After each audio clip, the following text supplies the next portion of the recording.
Welcome to Maverick Mind, the podcast. If you are a creative soul, really ready to unlock your potential and design your path to freedom on your terms, then you're in the right place. I'm your host, Ellie, designer, entrepreneur, yogi, and coach, and consider this your home to dive into the mindset, energy, and strategy to fast track your way to success. I'll also introduce you to some of the most creative, visionary, and maverick minds I know to share their insight, to feed your curiosity, and to inspire your next creation. I'm so happy you're here, so let's dive in. Hello everybody, welcome back to Maverick Mind, the podcast. I'm so happy to be back here with you all. I cannot believe it's September already. I don't know about you guys, but I always find, maybe it's that like back to school energy, but I always find September is kind of like a refresh. It's like this sort of rebirthing time where I find this new lease of life, new lease of energy, and new kind of refreshing the vision of where I'm going. It happens every year at September, and as I said, maybe it's the back to school energy that's kind of been drilled into us from a young age, or maybe particularly this year because I'm in Spain.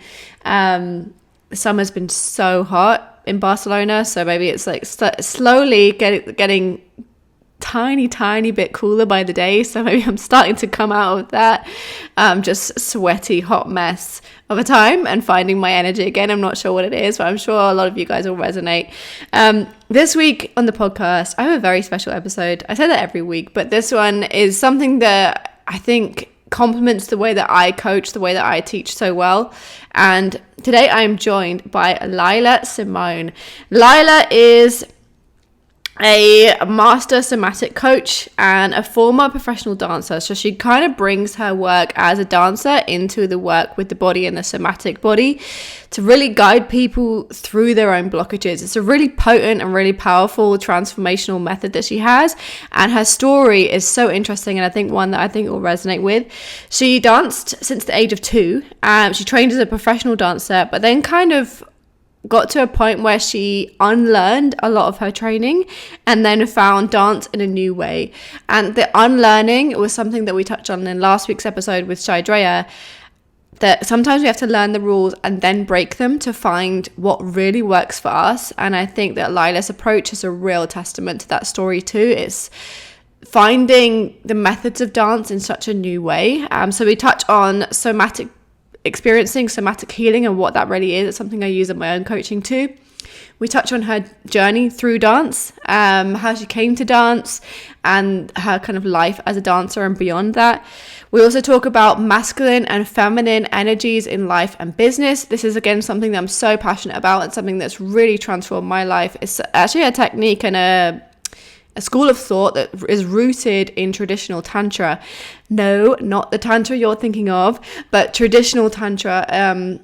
It's rooted in this idea of polarity, the sun and the moon energy, the yin and the yang, the masculine and feminine, and kind of balancing that can really drive our businesses forward and maintain our creative energy. A lot of what I teach with my clients, and soon to be with courses, I'm putting together a course now, is rooted within using our creative energy to the fullest. And that is really, to be honest, a lot of my knowledge of that has come through tantric philosophy and yogic philosophy and somatic philosophy. So a lot of what I believe, what I teach is really rooted also, or mirrored, I should say, in the way that Leilah teaches and guides people through her experiences too. So this is such a great conversation.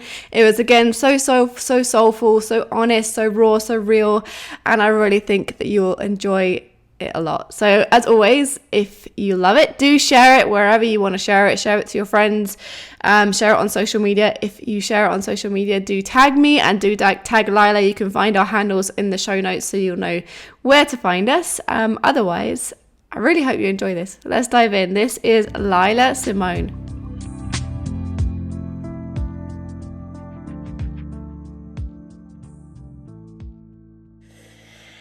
Hey Leilah, welcome to Maverick Mind. I'm so excited to have you here and to dive into all of your wisdom and all that you have to offer. I think that it will offer so much to this audience, and I'm really excited to dive in.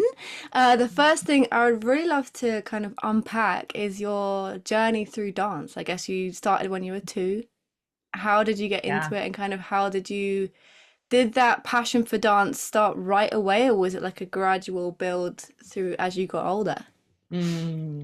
Thank you for asking that. Thank you for asking me on the show. Yeah, I started very early training, and that was from what my parents have told me.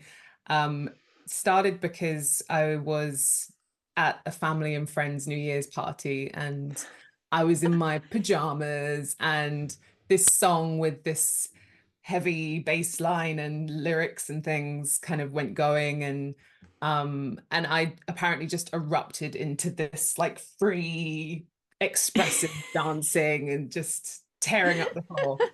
I love that. Um, yeah, and so my parents were like, okay, let's put her into dance classes, which was beautiful that they were so attuned to that passion. So it really definitely started in that way. And then I trained until I was 16 in ballet and jazz and tap and hip hop, and I was that dance kid. That was my life, and that was all I really knew for my whole childhood. And yeah, there was so much beauty in that. Of course, there's I know so many people wish that they might have gone through training when they were so young. And there was this flip side of what else was trained into me was the uh obsessiveness and the perfectionism around creativity and the self-judgment and a lot of body dysmorphia of wanting my body to look a particular way and um yeah, really seeking essentially validation outside of myself and being very highly trained at knowing how to perform. So, like, performance and love became very fused together. So, by the time I was 16, uh, I was totally miserable. I was doing the thing that I only knew about, that was all I knew about myself. That was my total identity. And yet I felt just really broken inside and miserable and depressed, really. And so I actually gave up dancing at that age when I was 16. I stepped away from it and thought that I would never dance again.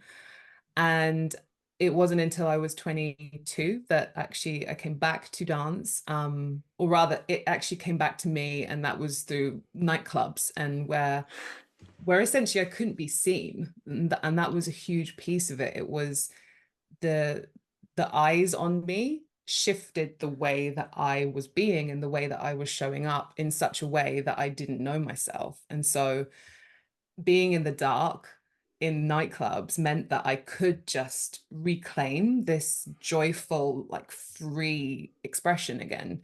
Um, and so from that point, then it was really this rebelling away from any studios or any training or any structures and coming into dance as a spiritual practice. And um, yeah, there were some journeys along the way, which meant that that period of time ended. The clubbing ended, and my mental health was not in a place for me to continue living in that way. I definitely had a breakdown and a breakthrough. And yeah, dance really became a way of revealing myself to myself, coming back to my body, feeling safe to express, and integrating so many parts of me that I'd rejected, that didn't feel safe to express.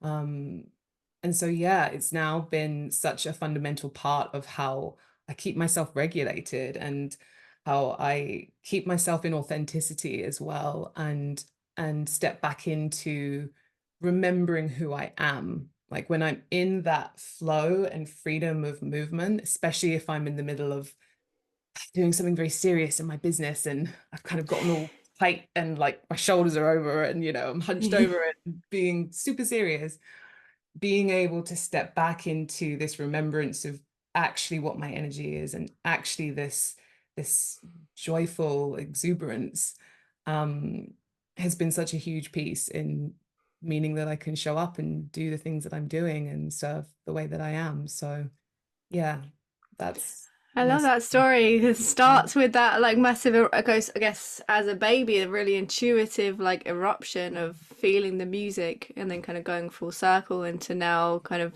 sharing that feeling of music in a more intuitive way than perhaps we think that dance is. And I think this goes for a lot of different creative channels, and something that I witness in my work all the time is that a lot of the time for a creative to really go there, to really go to the most vulnerable place, to express really what is inside them, they Mm, kind of have to learn the rules and then break them.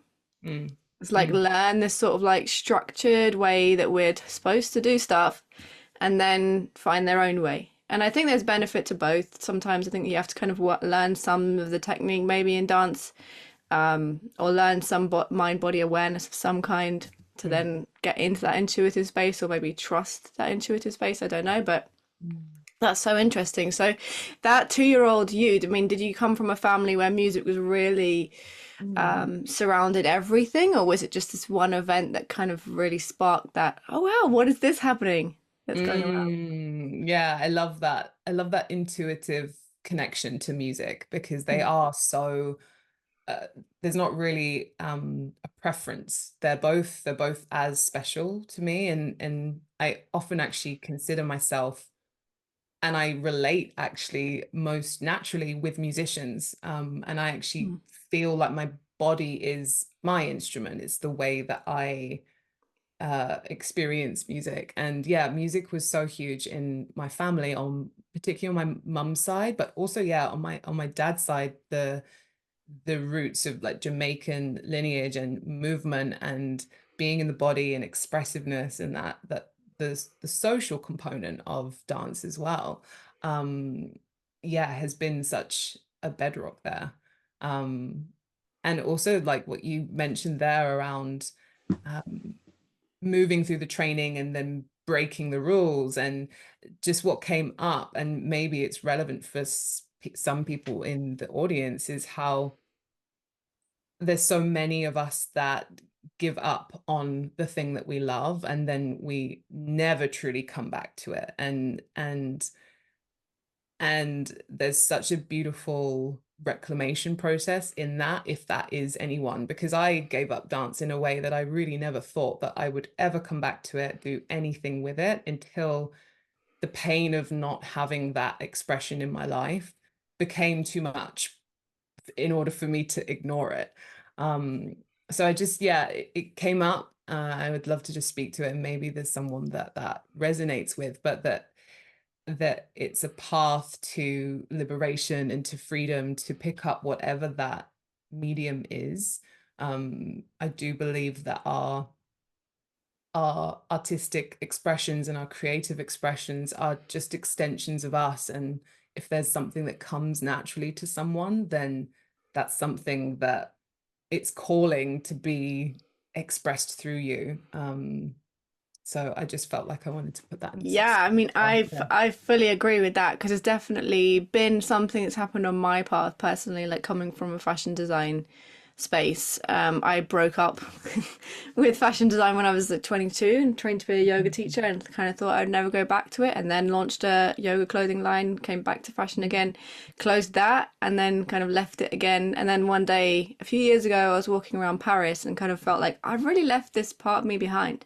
You know, this part of me that used to come to Paris for fashion weeks, or to come to fabric shows, to come to a Premier Vision and stuff like that.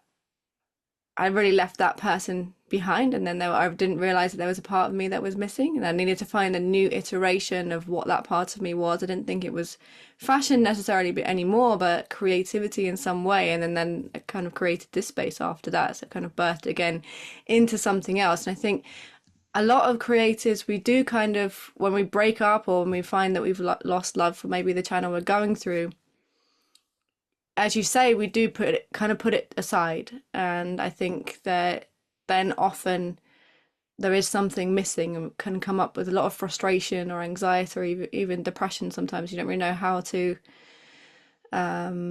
express things in the way that you're comfortable with anymore, and it is a journey then to finding it, and it might be finding the same thing again like with you for dance, but it might be in a different light or a different way, or it might be something totally different, but it's a completely different self-expression or different kind of creative medium.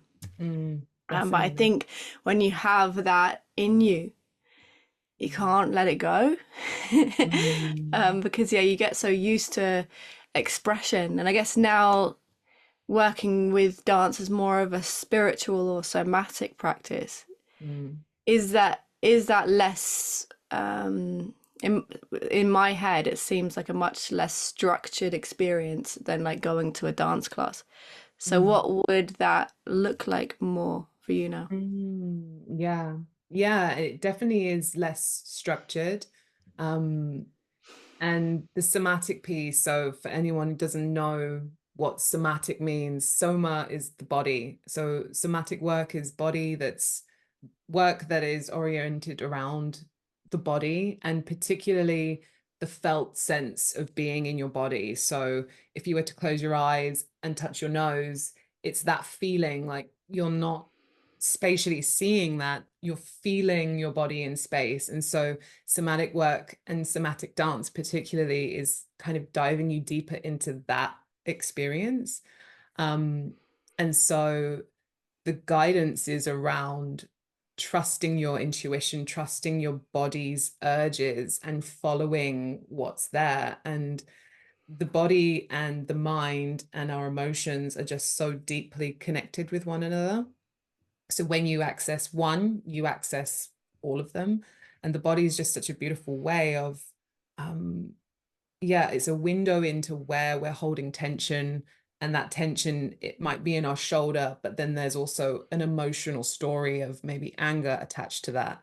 And there might be a limiting belief to attach to that. And so the way that I tend to work is through the body initially in this mindful way and practice, and lots of invitations and suggestions and feeling sense imagery to bring you deeper into the felt sense of your body. And then this presence and awareness around what's arising, whether that's sensations, whether that's emotions, or whether that is a story of um, are people going to judge me? Am I being too big? Oh, you're so stupid, or why can't you get this, um, and and so much of that comes up in dance. It really kicks things up. At least for me, it's always, and I think for a lot of people that I've spoken with, it kicks stuff up. It's like, oh no, I don't dance. I don't Oh dance. And yeah. it's, oh, interesting. There's a lot of resistance there. And um, in many ways, it's just one of the most natural things for us to do. It's what we did 100,000 years ago, and beyond that we were dancing around campfires, and we were connecting with our bodies and with spirit, and this very intuitive way of releasing energy, releasing stress, and coming into connection, really. So there is like a secret underlying belief. I'm like, we're all dancers, really, really. Yeah. That's There's something that's that's driving us to move and express. And maybe that's not literally through dancing, but um when you take it to then our body and how we're moving through life, and whether we're moving through life in a way that feels restricted or judgmental or hesitant versus open and expansive and trusting and intuitive. um, yeah, it's all a reflection. And so that's a lot of what gets unpacked in the work that I'm doing. It is very movement and dance led, but it's this deeper look at the psyche and our emotions, and how we can come into more equilibrium and connection and joy, freedom. Yeah. Yeah, for sure. I mean, I think that somatic work for me is, or any kind of mind body experiencing is so vital, because I think that our society, maybe we're slowly starting to come out of this mentality. Mm, But for a long time, we've kind of just viewed our bodies as this thing that carries our heads around to meetings. you know, like the body's just this Right. sort of like taxi that carries this like this small part of the body, this bit of the head that Yeah. has all the information, and what's going on down below. I think a lot of us didn't realize that Mm, actually the body has so much wisdom to it and mm, carries so much of our life experience within mm, it. And it's also this real key and a portal to so much transformation. mm, So I think diving into that in any way is hugely beneficial. But then when you add in dance as well, because as you say, some people have their own beliefs around dance in general. You know, I don't have rhythm. I mm. or Right. I only dance. You know, I only do a two step on the side of the dance floor. Or Hmm. Hmm. um, yeah, it's real giving yourself permission to be big, or giving yourself permission to be free and just really feel whatever the body is feeling and put it out there. I can imagine being a huge um, path of resistance for a lot of people, but when you break through that resistance, really, really liberating, but also bring ourselves into our creative energy so much better, because creative energy is intuitive and it is in the body. I think Mm, a lot of mm, our creativity comes from the body, or channels through the body anyway.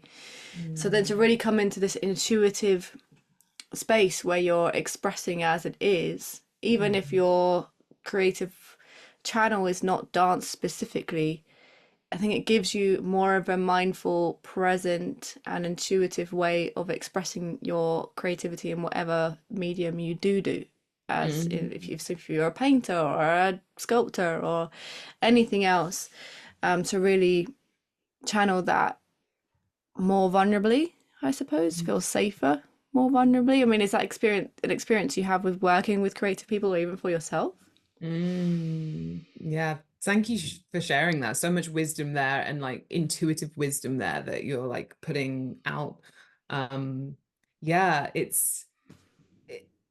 it's really I like to think of the body as an instrument, and it's the first instrument when you're playing, and when you're playing an instrument, when you're creating a brushstroke, when you're um yeah, when you're engaging with your art in whatever way you create your art, um, your body is so involved in that, and the state that you are in, and whether you're in flow state with that is so connected to that. And for that, we need a very relaxed body, and like that trust and the intuition. And um, yeah, it's such a theme that is supportive across all kind of forms of expression. And it's really the center point.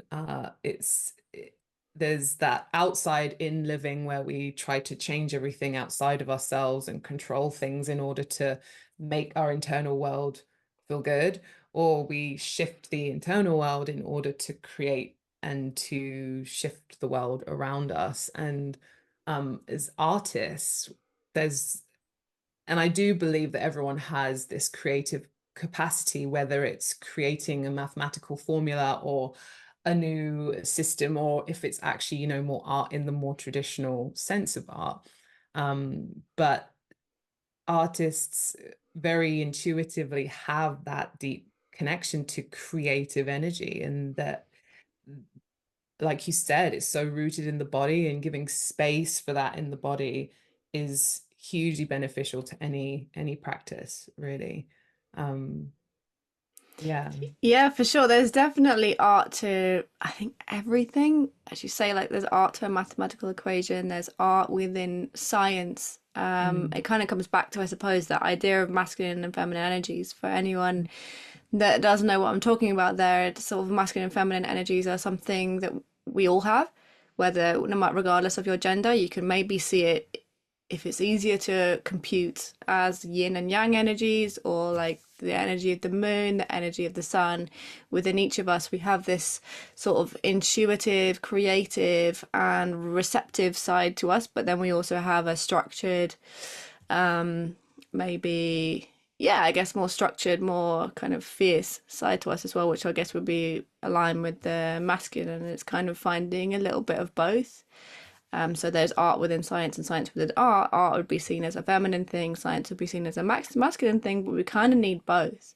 And I think we need both in most areas of life too, but particularly when we start to create a business or start to put ourselves out there into the world, handling and dancing with these energies or these ideas can really be, I've found on my personal journey anyway, a key to staying sane.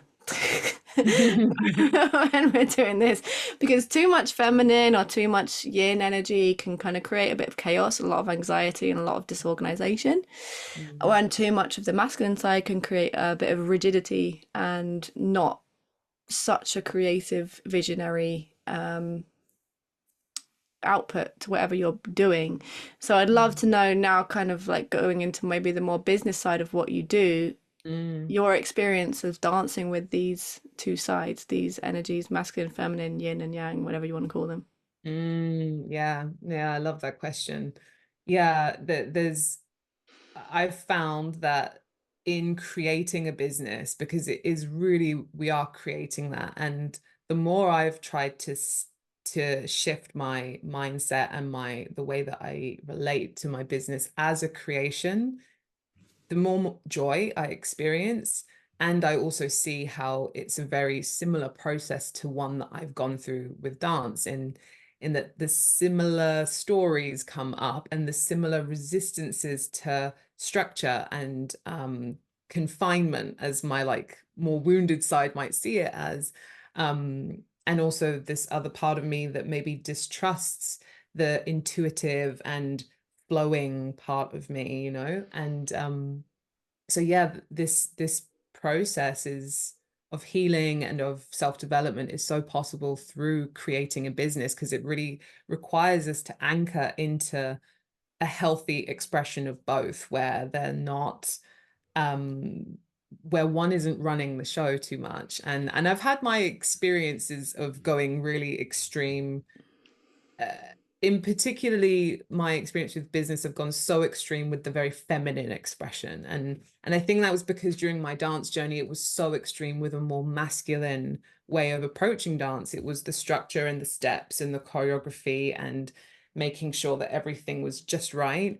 And so in my business journey it was this extreme journey with the feminine energy of trusting and synchronicity and the magic and beauty, but a lot of chaos, and coming into this deeper appreciation of how actually more structure actually creates more freedom for me, and it allows me to be supported even more. And so I was sharing this with my friend actually the other day, and I've started to call them my muse and the director. Like the muse and the director, like they're starting to like sit at the table together and say like, okay, like how can you do your thing and how can I make sure that I'm supporting you to do your thing?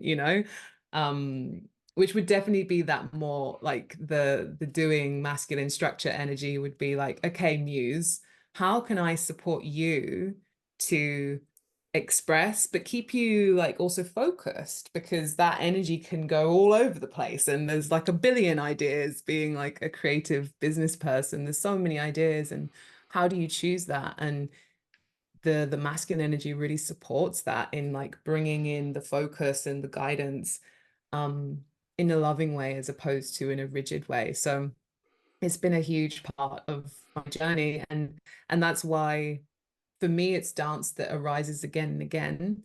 But for someone else, it might be their own artistic practice that helps them support them through the creation of their business, in terms of, um, yeah, bringing them back into connection with flow and that natural balance that can happen in those areas that we feel more intuitive. So then translating that into our business and seeing how that helps us progress and move forwards. So yeah, I love that Yeah. question. Yeah. I love that idea of the muse and the director. That's so funny, but then also it's like I can imagine it does allow that kind of more mindful like perspective around it, because a lot of us we get caught in like our emotions being who we are, or even if those of us have witnessed a lot as this teachings around masculine and feminine energies have started to come kind of to the forefront in a lot of channels. Mm. People really identifying with like, oh, my masculine or my feminine. But then I think to kind of bring characters in them allows you to kind of have a bit more of a playful conversation between the two, and a little bit Yeah, of detachment between the yeah, two. So I think I love that. I think that's such a good idea. yeah. But yeah, and I think that it can be a really great way to, we think that as creatives, as you said, we often think that structure or discipline is like anti-creativity. Mm. It's this something that's going to kill our creativity. But actually, having a bit of a boundary around what you're doing allows your creative energy to flow a lot more effectively. Mm. I find. I mean, do you find the same? Yeah, I totally agree. And it's taken some time for me to come into an acceptance of that. Um, and I suppose as well seeing how when there's no structure whatsoever, how it is just a chaotic soup of beauty and creation, but there's never really this forward motion. And I think if we're artists and we have this desire to create this artistic business, then there is like a part of us that wants to anchor it into a like a forward motion. And there's nothing wrong with the being totally extremely in the feminine, just that if we're trying to also create a business at the same time, um which operates in this human world in a very practical, pragmatic way, then yeah, like seeing that as an invitation of where we can grow more. And yeah, I've definitely found that the more I've brought in structure and in a way that's not feeling rigid, I've actually been able to bloom more in my creativity, but also in my extrasensory perception and, more woo-woo gifts and things like that. Like the more that I've felt a sense of safety, and that's where it comes back to the body as well. It's Yeah. like how safe we feel in the body and how relaxed we are means that we can receive more. And safety for us as humans is a lot of the time, a safe home and, a flow of income and connection with friends and, all these really important parts that help to anchor us. So yeah, it's been a journey to come into trusting the masculine energy, but the more I do, it's been, yeah, so many more leaps have happened. Yeah, and it's again, I think key to kind of express it's having a structure that doesn't feel rigid. I see a Mm, lot of creatives these days, and I've spoken about this before, mm, starting to welcome in structure in terms of like a morning routine or things like that. And then mm, they're too forceful with doing all the things that the experts on Instagram say that you should do, the ice bath, the breath work, the, 5 a.m. journaling, 2 hour morning routine. And they're so rigid about having to do that every single day mm. or some iteration of that. And they know what I just said is a bit of extreme. um, the sometimes creativity just comes up and you have to roll with it, but I think having things that you do that keep you anchored, that keep some boundary and that keep some structure around your day and some structure around the way that you're putting yourself out there in the world or putting your business out there in the world, really will keep you sane in my experience. And Definitely. also I think that they kind of help us through the roadblocks that we get through when we're doing something like building a business or even just going out on our own and putting ourselves out there. If you're a singer or an artist or something that you only want to be seen for your talent or for your work, that Mm, comes with its challenges in a very similar way to how running a business does. mm, And challenges can be external challenges, but then a lot of the internal roadblocks that we face, you kind of have to, it brings up all your shit, it brings mm. up every limiting belief and every moment of doubt that you experience, or maybe that you would normally just be able to kind of push to the side, you cannot do when you're on this path so easily. So I'd Right. love to know kind of guidance or tools that you use with your clients or with yourself in moments of that where you're really coming up with that mirror of what's really going on inside is showing up in your business outside. Yeah. Yeah. Wow. I mean, it's so true. It's so true. And it definitely, those structures are one way, this flexible structure. I think that's the two. They're not mutually exclusive. They can work together where there's this flexible structure. Yeah, things that I've found that have really supported me to move through those blocks is actually slowing down, because for me personally, my one of my patterns is to rush through and to kind of blitz through and maybe force myself to do something, like for instance being seen. We can get this idea of like, oh, I've got to, for me as a dancer, not now, but maybe when I was younger, I've got to be on stage and I've got to like be seen, because I've got to be seen for my work. But my body doesn't feel safe enough in that experience, and I just shut down. I feel disconnected. I'm not able to connect to my flow because it's not safe. And I think so much of us can do that. We can push and force ourselves. And there's a lot of this, and it's amazing, this kind of challenge energy where it's like, I'm going to challenge myself to do X. And what I've found is that actually slowing down, prioritizing my own regulation, whether that's taking deep breaths, just becoming mindful of the room, and actually breaking it down into baby steps. Because what I've realized is that there's a proving energy that comes with the forcing. And with the baby steps, what's prioritized is the becoming, is like the journey of, and actually of getting there in a way that feels easeful and joyful and present, rather than, okay, I'm doing the thing, but I really don't want to be doing the thing, but I'm doing the thing. And it's like, choose your heart, that's a way of going, but it can be just a recreation of our trauma loops, because we're used to things being too much, too fast, too soon. And so we just keep doing that. And a lot of my work has been in slowing down in my business and in my dance, of like really learning to feel, really learning to trust and not rush ahead, and take small steps forward consistently. Even if some days we wake up and it's difficult to find the flow. But this commitment to self, as opposed to this militant discipline, and that commitment to self can be 5 minutes a day, 20 minutes a day as a minimum, where that's a win. And those small little steps forward, actually, that's what builds things, as opposed to this stop start energy where it's kind of go and then crash and then go and then crash. Um, Both in terms of the way things progress, but also in terms of just your internal well-being and sense of joy as we're doing this crazy, wild experience of creating artistic and soul-led businesses.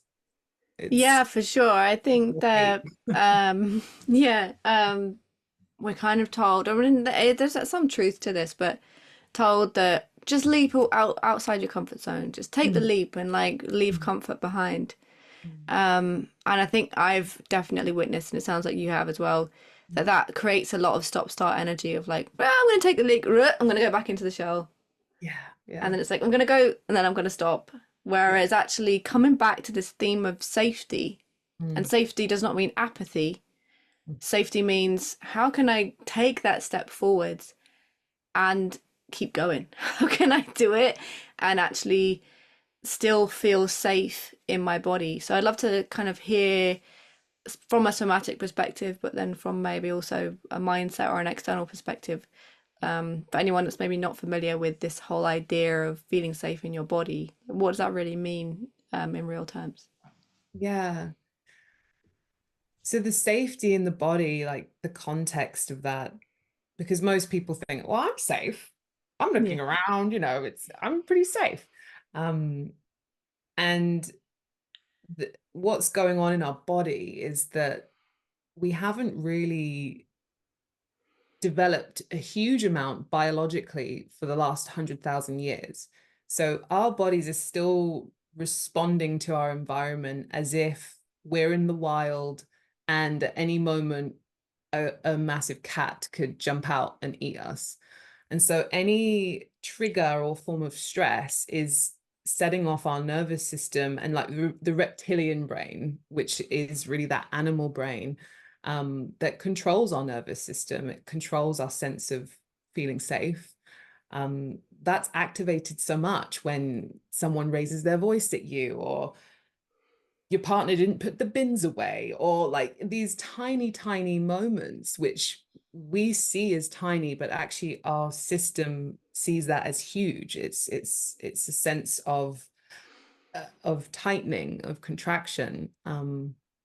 So that's just like the context a little bit of it. And um, so in terms of like the somatic work that we can do is similar to what animals would have done in the wild if they were being hunted, and then they managed to escape. They would like shake off the amount of adrenaline pumping through the body. They would shake it off, and you see that with like ducks. Maybe they kind of like fight, and then after they kind of flap their wings, and then they're like, oh, okay, and they get on with their day, and they the energy leaves them. But we're so not in the practice of doing that day to day. We don't discharge the energy, we don't let it leave us, it just stays kind of stuck. And so when we're approaching any kind of activity or conversation, if we're not letting that go, it's coming into that. So just had to give that extra context from the geek side of me. Yeah, I love that.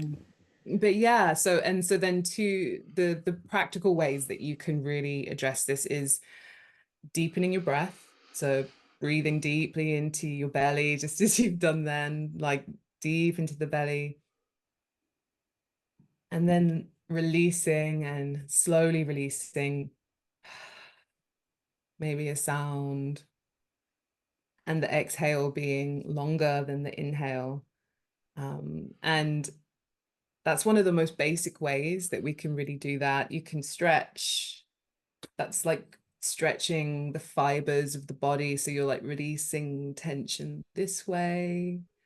Um, but the breath is such a beautiful way and such a simple tool that means that you don't have to get up and dance. You can do that as you're sat there. You're like, oh, my breath is shortened, and maybe it's become shallow, and so you just relax your diaphragm and breathe deeply into your belly. And it slows everything down a little bit, just a little bit, to give you enough space to approach the situation in a new way, and not that tight, rushed, contracted way, but in a way that feels more relaxed. So breath is beautiful. Music is an amazing way too, of taking 10 minutes out of your day and listening to a piece of music that relaxes you. And tuning into our senses. So scent, what you're hearing, what you're tasting, and the mindfulness around that, of it's like, oh, what's the temperature in the room right now? And how does the air feel on my skin? How do my clothes feel on my skin, my hair? Just again, coming into presence is really, yeah, it's the way that I work with my clients, and it's so simple, but it's where we really have to start before we do all the complex stuff. Because when we get that down, then the complex stuff is just, it can be a nice to have. We really just need that like foundation of presence in the body. And so Yeah, yeah. for sure. I guess like it also comes back to that idea of like if you're not happy where you are now, you won't be happy when you've achieved whatever you want to be achieved. If you're not feeling safe in your body now, you won't when you get to the top of the mountain either. So you kind of have to start integrating these practices now on your way up that mountain, whatever Yeah. mountain you may be climbing. But people are like coming through resistance or something in terms of a goal that they have, or in terms of putting themselves out into the world. Is there anything that you really use to kind of cultivate that feeling of safety in terms of a goal or a vision that they have? Is it something that maybe visualization? Is it just Mm. subconscious rewiring? What do you find works for you or for you, the clients you work with? It's so different for every single person, in terms of what's right for them in that moment. Um, and so I think when people are setting their goals, there's getting both the mind and the heart on board. So like making sure that you feel lit up by it, and it's not just a mental, like over masculine, like, oh, this makes sense to do this because it's very safe, and but then we just find ourselves in the same pattern. So it's finding this balance between mind, heart, and body all being on board. um One of the practices, like you mentioned, the be do have of our being energy creates our doing energy, and then we have, but often we're coming from a sense of, if I have this, then I'll feel like this. And so a beautiful exercise around that, which connects to mind, heart, body, is in taking a moment to really reflect on, okay, so this person who wants to build £100,000 dollar business, what are they thinking?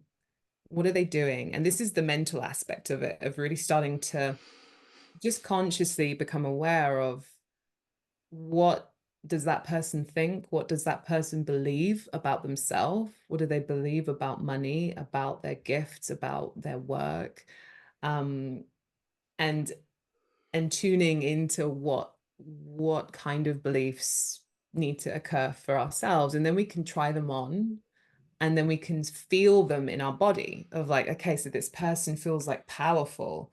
Okay, so like, let me tune into powerful, and maybe we do some somatic exercises to kind of activate power, and activate fire energy, this sense of strength. And so you might do quick breathing, like, it like brings more energy into the body. Um, and so when you work in that kind of coaching dynamic, then you have these little tools that then you can put into your day, where uh, like separate out your workflow and help you connect back into the energy of who it is that you're becoming, and who that person is who is living that vision that you have. So that's really a beautiful way of connecting the two, because sometimes we can set these goals and they just feel so far away, and it Mm. feels overwhelming, and we do all the mental things to break it down, but really bringing the mental into the sense of the body, um, and making sure that our heart is really on board, and it's just so lit up by the idea of that being in the world. Yeah. Yeah, I love that. And that's so true. And I think a really powerful reminder that I think a lot of us we get hit with that kind of roadblock often of, am I doing this because, well, do I have this vision because it's what I should do in this situation? Mm. Or this is what everyone else does? Or in my career, this is what success looks like? It could be being on the stage, it could be having being in the Tate, or having the $1 million business or whatever it is. But then you have to come back to, okay, so that's maybe one version of what I could do here. What do I actually want? What is the life that I actually want? What feels true for me? And what is like a full body yes, something that I call about. And I think, yeah, coming back into the body and building connection to the body gives you that feedback of what a Mm-hmm. full body yes and what a full body no is. And Definitely. when um and for somebody that thinks I've just gone to Mars and don't know what I'm talking about, that means that, like, again, coming back to that idea of the body being a sort of center for a lot of wisdom, it also holds a lot of feedback and it connects us to our intuition very, very deeply. And in my experience, following your intuition, even if it doesn't really make a lot of sense, will guide you to really where you're supposed to be. Mm. And I think that often listening to that feedback of the body instead of the shoulds Mm. of life, again, can alleviate a lot of suffering and a lot of getting yourself in places you don't really want to be, but also it really aligns you with your truth and whatever really is going to bring you to your most fulfilled place. I mean, is that your experience too? Totally, totally. And I love what you're speaking to is we're particularly in the West, we've just become so disconnected from the wisdom and the information that's coming not just from our mind, but from our gut or from our heart or from these other parts that maybe people, it's just like any muscle that you work in a gym. We haven't been working those muscles. We're very, very good at using our minds for things, but we have to do that time to spend time in the body and spend time in the heart. And this is also why I love using dance, because the processes that I lead people through that bring people from mindfulness deep into the body and then into a sense of flow, it's easier to connect with what like your heart's really saying, and things just drop in. You just have these like realizations and moments of like, oh, like this is what it's about, and like this is, you know, this feeling, it becomes more apparent. And it can be difficult to come out of the mind in that way, but that's why dance is such a beautiful way of accessing it, because it brings the mind and the body and the emotions all connected so that you can really kind of connect to what is the truth of who you are, and what is really wanting to express in this life. So that's a huge way that I bring people into connecting with the heart and the intuition and following it and practicing through dance, actually bringing in that practice of connecting with intuition and following it, even if it doesn't make any sense, even if it looks ridiculous. But in fact, because it's just so unapologetic and free, it looks amazing. But you're not doing it because it looks amazing. You're just doing it because that's where you're being guided, and that's where the freedom comes, for sure. And that's my hope for anyone that I work with, and it's also my North Star that I'm working with when I'm building my business, is how can I bring that sense of freedom that I experience in dance into my business, and so that I'm living it day to day. And it's life's work, so you know, it's a journey for sure. For sure, for sure. I think that is a really nice message perhaps to end with, to kind of give people a real idea of what you do and why coming into the body in any way is so important if you're really going down this path. I think that's such a powerful message. So thank you so much, Leilah, for coming on the podcast. This has been such a pleasure to chat with you and to listen to all your wisdom. And I think, yeah, people will have so many takeaways and so much inspiration from that chat. So whenever anyone wants to come and find you, where is the best place to come and stalk you appropriately? Appropriate stalking, please. Yeah. Yeah. On Instagram is great at I am Leilah Simone. Leilah is Leilah. It's a very confusing spelling. So I am Leilah Simone, and then also my website, iamleilahsimone.com. And yeah, as the year goes on, I'm releasing more and more content and offers. So that's where you can find me. Fab. Well, of course, leave all of the info, all the links and everything to find Leilah in the show notes. Thank you guys so much for joining me for this episode of Maverick Mind. And once again, I really hope you enjoyed it, and I'll see you again next time. Thank you so much for joining me for this episode of Maverick Mind. I hope that you've loved it, and if you have, I would appreciate it so much if you would subscribe and write a 5-star review on wherever you're listening to this podcast from. If you'd like to keep the conversation going, I invite you to join me over on Instagram at maverickmindco or on my website maverickmind.elliefoden.com. And I'll see you in another podcast very soon.